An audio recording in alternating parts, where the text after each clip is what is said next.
ನಿನ್ನೆ ಮೈಸೂರಿನಲ್ಲಿ ಈಗ ಪ್ರಶ್ನೆ ಕೇಳಿದ್ರು ಪತ್ರಿಕೆಯವರು, ಯುದ್ಧ ಮಾಡ್ತಕ್ಕಂಥ ಅಗತ್ಯ ಇದೆಯಾ ಈಗ ಅಂತೇಳಿ. ನಾನು ಹೇಳಿದೆ ಯುದ್ಧ ಮಾಡ್ತಕ್ಕಂಥ ಅಗತ್ಯ ಇಲ್ಲ ಈಗ, ಆದರೆ ಭಯೋತ್ಪಾದನೆಯನ್ನ ಬೇರು ಸಹಿತ ಕಿತ್ತಾಡ್ತಕ್ಕಂಥದ್ದು ಅತ್ಯಂತ ಅವಶ್ಯ, ಭದ್ರತೆಯನ್ನ ಜನರಿಗೆ ಕೊಡ್ತಕ್ಕಂಥದ್ದು ಅತ್ಯಂತ ಅವಶ್ಯ.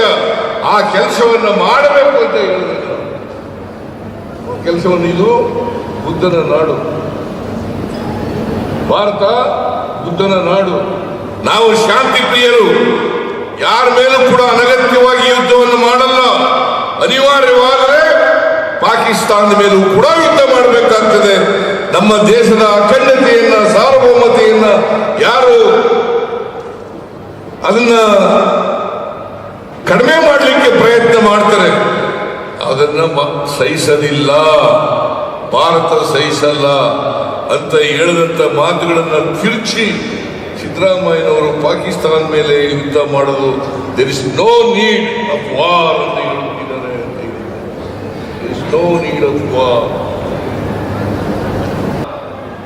ನಾನು ಈ ಉಗ್ರರ ದಾಳಿಯನ್ನ ಕಡಾಖಂಡಿತವಾಗಿ ಖಂಡ ತುಂಡವಾಗಿ ಖಂಡಿಸ್ತೇನೆ ಅಂತಕ್ಕಂಥ ಮಾತುಗಳನ್ನು ಹೇಳಲಿಕ್ಕೆ ಬಯಸ್ತಾ ಇದ್ದೇನೆ.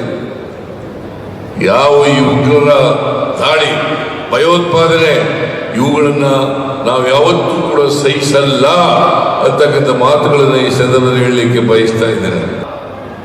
ನಾನು ಈ ಉಗ್ರರ ದಾಳಿಯನ್ನ ಕಡಾಖಂಡಿತವಾಗಿ ಖಂಡ ತುಂಡವಾಗಿ ಖಂಡಿಸ್ತೇನೆ ಅಂತಕ್ಕಂಥ ಮಾತುಗಳನ್ನು ಹೇಳಲಿಕ್ಕೆ ಬಯಸ್ತಾ ಇದ್ದೇನೆ.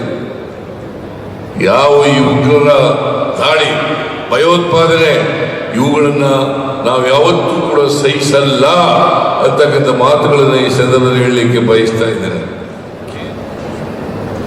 ಸಿದ್ದರಾಮಯ್ಯನವರ ಸರ್ಕಾರದಲ್ಲಿ ಗ್ಯಾರಂಟಿ ಯೋಜನೆಗಳನ್ನು ಜಾರಿ ಕೊಟ್ಟ ಮೇಲೆ ಹಣ ಇಲ್ಲ, ಟ್ರೆಜರಿ ಖಾಲಿಯಾಗ್ಬಿಟ್ಟಿದೆ, ಸರ್ಕಾರ ಪಾಪರ್ ಆಗ್ಬಿಟ್ಟಿದೆ ಅಂತೇಳಿ ಟೀಕೆಗಳನ್ನು ಮಾಡ್ತಾರೆ. ಇದರಲ್ಲಿ ಎಳ್ಳಷ್ಟು ಕೂಡ ಸತ್ಯ ಇಲ್ಲ. ಹಾಗಿದ್ರೆ ಇವತ್ತು ಬೆಂಗಳೂರು ಗ್ರಾಮಾಂತರ ಜಿಲ್ಲೆಯಲ್ಲಿ ಸುಮಾರು 1,000ಕ್ಕೂ ಹೆಚ್ಚು ಕೋಟಿ ರೂಪಾಯಿಗಳು,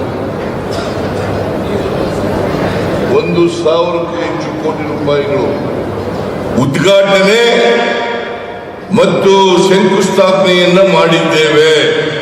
ನಿಮ್ಗೆಲ್ಲ ಗೊತ್ತಿದೆ, ಅಲ್ಲೇ ಇದೆ. ಉದ್ಘಾಟನೆ ಮಾಡಿರ್ತಕ್ಕಂಥ ಕಾರ್ಯಕ್ರಮಗಳು ಮತ್ತು ಶಂಕುಸ್ಥಾಪನೆಯನ್ನು ಮಾಡಿರ್ತಕ್ಕಂಥ ಕಾರ್ಯಕ್ರಮಗಳು.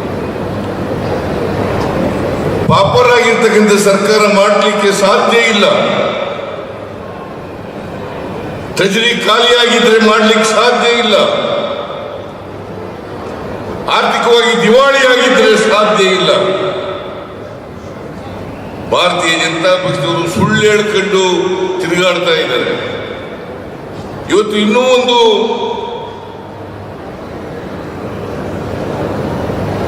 ಹೋರಾಟವನ್ನು ಪ್ರಾರಂಭ ಮಾಡಿದ್ದಾರೆ.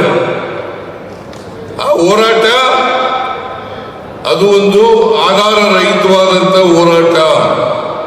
ಜನರ ಮುಂದೆ ಸುಳ್ಳು ಹೇಳ್ಕೊಂಡು ಜನರ ಆಕ್ರೋಶ ಇವತ್ತು ಸುರ್ಜೇವಾಲಾ ಅವರು ಒಂದು ಸ್ಟೇಟ್ಮೆಂಟ್ ಅನ್ನು ಕೊಟ್ಟಿದ್ದಾರೆ. ಏನ್ ಸ್ಟೇಟ್ಮೆಂಟ್ ಕೊಟ್ಟಿದ್ದಾರೆ ಅಂತಂದ್ರೆ, ಎದುರುಗಡೆ ಗೋಡೆ ಇದೆಯಲ್ಲ, ಗೋಡೆ ಮಂಕಾಗಿದೆ, ಕೊಳಕಾಗಿದೆ ಅಂತ ಹೇಳ್ತಾರೆ ಒಬ್ಬ ಹೆಣ್ಮಗಳು ಗಂಡನಿಗೆ. ನೋಡಿ, ಎದುರುಗಡೆ ಇದೆಯಲ್ಲ, ಆ ಗೋಡೆ ಕೊಳಕಾಗಿದೆ ಅಂತ ಹೇಳ್ತಾಳೆ. ಆದ್ರೆ ಕೊಳಕಾಗಿರೋದು ಯಾವುದಪ್ಪ ಅಂದ್ರೆ ಅವರ ಕಿಟಕಿಯ ಗಾಜು ಕೊಳಕಾಗಿದೆ. ಅದನ್ನ ಕ್ಲೀನ್ ಮಾಡದೇನೆ ಎದುರುಗಡೆ ಮನೆ ಗೋಡೆ ಕೊಳಕಾಗಿದೆ, ಅದು ಶುದ್ಧವಾಗಿಲ್ಲ ಅಂತಕ್ಕಂಥ ಮಾತುಗಳನ್ನ ಹೇಳ್ತಾರೆ. ಆ ಕಿಟಕಿಯನ್ನ ಕ್ಲೀನ್ ಮಾಡಿದ ಮೇಲೆ ಅದು ಗೋಡೆ ಚೆನ್ನಾಗಿ ಕಾಣಿಸುತ್ತೆ. ಅದಕ್ಕೆ ಇವರು ಬಿಜೆಪಿಯವರು ಇದ್ದಾರಲ್ಲ, ಇವರು ಕೇಂದ್ರ ಸರ್ಕಾರ 11 ವರ್ಷಗಳಲ್ಲಿ ಬೆಲೆ ಏರಿಕೆ ಮಾಡಿ ಮಾಡಿ ಮಾಡಿ ಮಾಡಿ ಇವತ್ತು ಎಲ್ಲ ಅಗತ್ಯ ವಸ್ತುಗಳು ಕೂಡ ಗಗನಕ್ಕೆ ಏರಿದ್ದಾವೆ. ಅಗತ್ಯ ವಸ್ತುಗಳೆಲ್ಲ ಗಗನಕ್ಕೆ ಏರಿದ್ದಾವೆ. ಪೆಟ್ರೋಲ್ ಬೆಲೆ ಎಷ್ಟಿತ್ತು? ಮನಮೋಹನ್ ಸಿಂಗ್ ಅವರು ಪ್ರಧಾನಮಂತ್ರಿ ಆಗಿರುವಾಗ ಪೆಟ್ರೋಲ್ ಡೀಸೆಲ್ ಬೆಲೆ ಬಹಳ ಕಡಿಮೆ ಇತ್ತು. ಅದಕ್ಕೆ ಹಾಕಿದಂತ ಎಕ್ಸೈಸ್ ಡ್ಯೂಟಿ ಬಹಳ ಕಡಿಮೆ ಇತ್ತು. ಇವತ್ತು ಎಕ್ಸೈಸ್ ಡ್ಯೂಟಿ ಎಷ್ಟಾಗಿದೆ? ಮೊನ್ನೆ ಕ್ರೂಡ್ ಆಯಿಲ್ ಬೆಲೆ ಕಡಿಮೆ ಆದರೂ ಕೂಡ ಅಂತಾರಾಷ್ಟ್ರೀಯ ಮಾರುಕಟ್ಟೆಯಲ್ಲಿ ಒಂದು ಬ್ಯಾರೆಲ್ಗೆ ಕ್ರೂಡ್ ಆಯಿಲ್ ಬೆಲೆ ಕಡಿಮೆ ಆದರೂ ಕೂಡ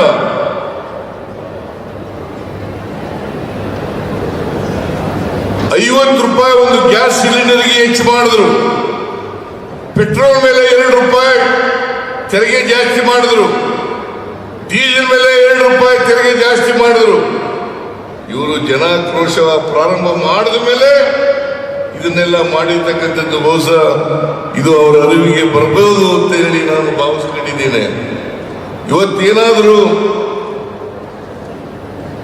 ಎಲ್ಲ ಅಗತ್ಯ ವಸ್ತುಗಳ ಬೆಲೆಗಳು ಏರಿದ್ರೆ ಅದಕ್ಕೆ ನೇರವಾಗಿ ಹೊಣೆಗಾರರು ಕೇಂದ್ರ ಸರ್ಕಾರ, ನರೇಂದ್ರ ಮೋದಿ ಅವರು ಅಂತಕ್ಕಂಥದ್ದನ್ನ ಇವತ್ತು ಅರ್ಥ ಮಾಡ್ಕೋಬೇಕಾಗ್ತದೆ. ನಾವು ಅಧಿಕಾರಕ್ಕೆ ಬಂದ ಮೇಲೆ ಅಭಿವೃದ್ಧಿ ಕೆಲಸಗಳನ್ನು ಮಾಡಿದ್ದೇವೆ, ಜೊತೆಗೆ 5 ಗ್ಯಾರಂಟಿ ಯೋಜನೆಗಳನ್ನು ಕೂಡ ಜಾರಿಗೆ ಕೊಟ್ಟಿದ್ದೇವೆ. ಈ ವರ್ಷ 25-26 ಬಜೆಟ್ ₹4,09,00,000 ಬಜೆಟ್ ಅನ್ನು ಮಂಡಿಸಿದ್ದೇವೆ. ನಾವು ₹4,09,00,000 ಬಜೆಟ್ ಅನ್ನು ಮಂಡಿಸಿದ್ದೇವೆ. ಕಳೆದ ವರ್ಷ ₹3,71,000 ಬಜೆಟ್ ಅನ್ನು ಮಂಡಿಸಿದ್ದು.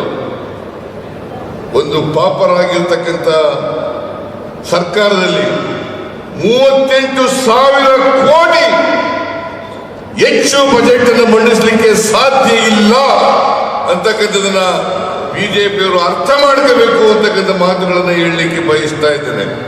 ಅವರು ಸುಳ್ಳು ಆರೋಪಗಳನ್ನು ಮಾಡೋದು, ಸುಳ್ಳು ಆಪಾದನೆಗಳನ್ನು ಮಾಡೋದು ಇದೇ ಅವರ ಕೆಲಸ. ಅವರು ಅಧಿಕಾರದಲ್ಲಿದ್ದರು.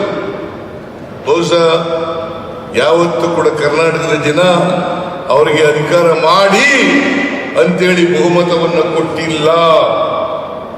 2008ರಲ್ಲಿರ್ಬೋದು, 2018ರಲ್ಲಿರ್ಬೋದು, ಯಾವತ್ತೂ ಕೂಡ ಹಿಂಭಾಗಲಿಂದ ಅಧಿಕಾರಕ್ಕೆ ಬಂದಿದ್ದಾರೆ ಹೊರತು ಜನರ ಆಶೀರ್ವಾದವನ್ನು ಪಡ್ಕೊಂಡು ಅಧಿಕಾರಕ್ಕೆ ಬಂದಿಲ್ಲ.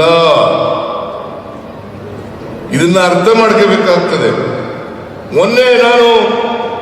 ನಿನ್ನೆ ಮೈಸೂರಿನಲ್ಲಿ ಈಗ ಪ್ರಶ್ನೆ ಕೇಳಿದ್ರು ಪತ್ರಿಕೆಯವರು, ಯುದ್ಧ ಮಾಡ್ತಕ್ಕಂಥ ಅಗತ್ಯ ಇದೆಯಾ ಈಗ ಅಂತೇಳಿ. ನಾನು ಹೇಳಿದೆ ಯುದ್ಧ ಮಾಡ್ತಕ್ಕಂಥ ಅಗತ್ಯ ಇಲ್ಲ ಈಗ, ಆದರೆ ಭಯೋತ್ಪಾದನೆಯನ್ನ ಬೇರು ಸಹಿತ ಕಿತ್ತಾಕ್ತಕ್ಕಂಥದ್ದು ಅತ್ಯಂತ ಅವಶ್ಯ. ಭದ್ರತೆಯನ್ನ ಜನರಿಗೆ ಕೊಡ್ತಕ್ಕಂಥದ್ದು ಅತ್ಯಂತ ಅವಶ್ಯ. ಆ ಕೆಲಸವನ್ನ ಮಾಡಬೇಕು ಅಂತ ಹೇಳಿದ್ರು.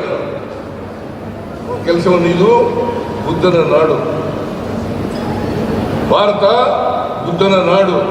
ನಾವು ಶಾಂತಿ ಪ್ರಿಯರು, ಯಾರ ಮೇಲೂ ಕೂಡ ಅನಗತ್ಯವಾಗಿ ಯುದ್ಧವನ್ನು ಮಾಡಲ್ಲ.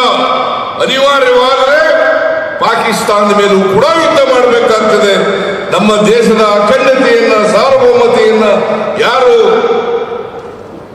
ಅದನ್ನ ಕಡಿಮೆ ಮಾಡಲಿಕ್ಕೆ ಪ್ರಯತ್ನ ಮಾಡ್ತಾರೆ ಅದನ್ನ ಸಹಿಸಲಿಲ್ಲ, ಭಾರತ ಸಹಿಸಲ್ಲ ಅಂತ ಹೇಳಿದಂತ ಮಾತುಗಳನ್ನ ತಿರುಚಿ ಸಿದ್ದರಾಮಯ್ಯನವರು ಪಾಕಿಸ್ತಾನ ಮೇಲೆ ಯುದ್ಧ ಮಾಡೋದು there is no need of war ಅಂತ ಹೇಳ್ತಿದ್ದಾರೆ.